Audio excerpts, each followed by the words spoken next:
Fala pessoal, tudo bom com vocês? Seja muito bem-vindo. Esse é o canal LF Investidor. Hoje a gente vai falar sobre o relatório gerencial do Rio Bravo Renda Varejo, RBVA11. Tá bom? Peço já o seu like, a sua inscrição e também que ative o sininho. A gente está nessa série e já faço o disclaimer inicial, não é nenhuma recomendação de compra nem de venda. Jamais acabou de sair o relatório, a gente vai analisar só os fatores mais importantes e depois a gente vai ver um pouco do gráfico, vendo que está nas mínimas.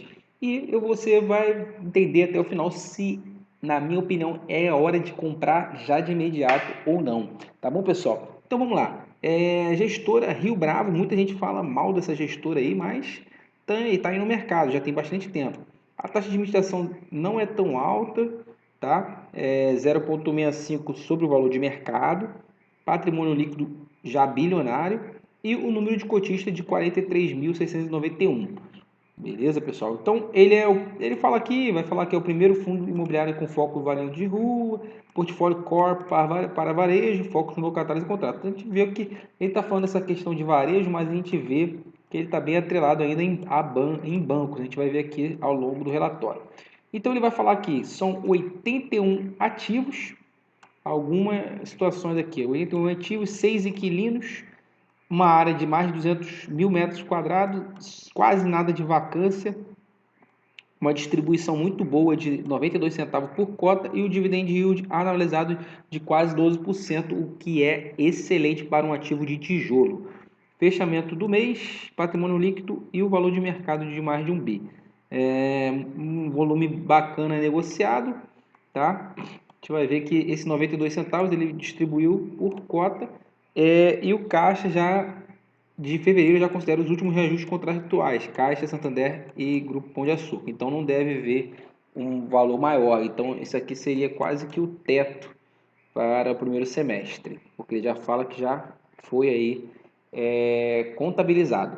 E aqui ele fala que as agências ele vai tentar diminuir, essa é a estratégia. O guidance, a gente vê que o plano de metas é 50% atípico, reduzir 20% para 20% a agências e a localização, tá bom? Tá bem localizado aí. A gente vê que o cronograma de amortização, porque tem uma certa alavancagem, ele faz aqui você mostrando que essa alavancagem foi positiva e o cronograma de amortização. Aqui que a gente tem que entender o seguinte: em 2022 ele tem uma alavancagem aí, uma amortização, e depois ele vai aumentando, ou seja,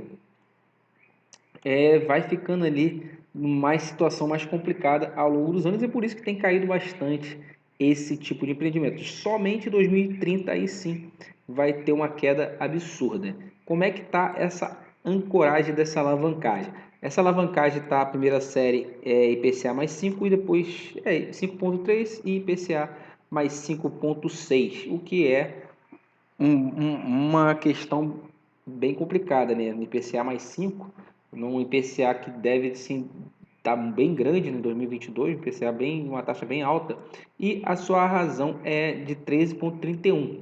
Mas enquanto o IPCA fica alto, fica mordendo aqui, essa dívida líquida por patrimônio líquido tende de repente a aumentar. Mas eu ainda acho a alavancagem aceitável, tá bom? Porque é menos de 15%.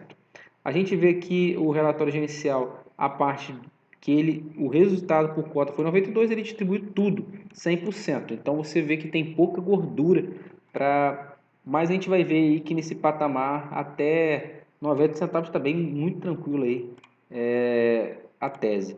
A receita imobiliária, a maioria, né, a despesa alta aí de 11 centavos e o resultado de 92. Então ele tem uma despesa aí cerca de mais de 10%, um pouquinho mais de 10%, mas não é uma despesa tão alta. A gente vê aqui os rendimentos e o PL da cota. O número de cotistas só subindo, né? A gente vê aqui. E já encostando aí, já começando a cair. Mas ele tem performado muito bem aí com os rendimentos, claro. E aqui o indexador, a maioria IGPM. Seria interessante ele anexar mais IPCA, amarrar mais no IPCA. Tem uma concentração grande no Sudeste, principalmente São Paulo, e Rio de Janeiro também tem.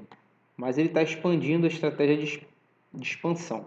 a gente vê que os cronogramas do vencimento, uma das situações muito complicadas nos últimos relatórios era a questão de que Santander, Caixa, ele ia vencer em 2022 uma boa parcela, mas você viu que ele conseguiu renovar a maioria desses contratos. Então, esse tipo de preocupação já começa a ficar fora do radar. Por quê? Porque em 2023, 2024 tem um pouquinho aqui, mas a maioria está acima de 2030.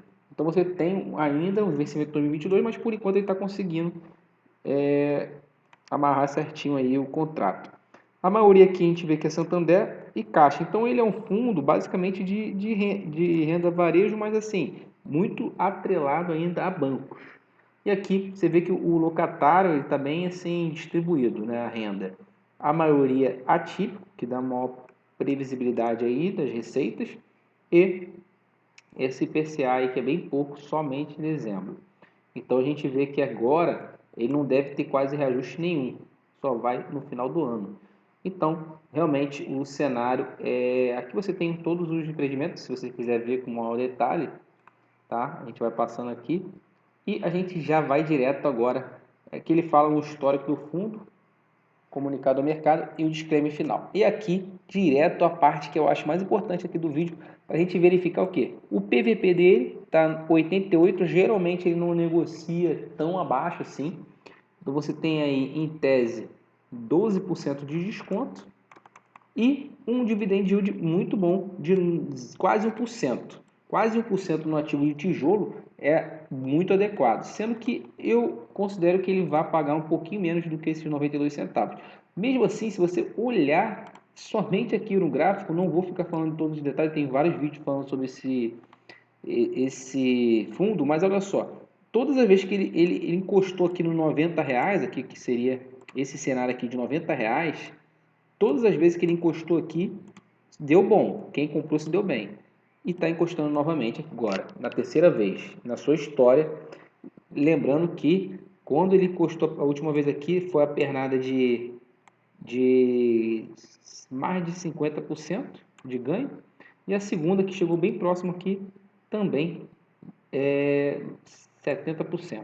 Então, uma pernada de 55, 70, você não quer dizer que vai acontecer, mas você vai ver que dificilmente vai furar essa camada dos 90 reais. Eu vou explicar o porquê. Simplesmente por causa do dividendos. Você vê que os dividendos dele tá bem constante, bem tranquilo. Vai mudando, ele vai conseguindo repassar nos últimos meses.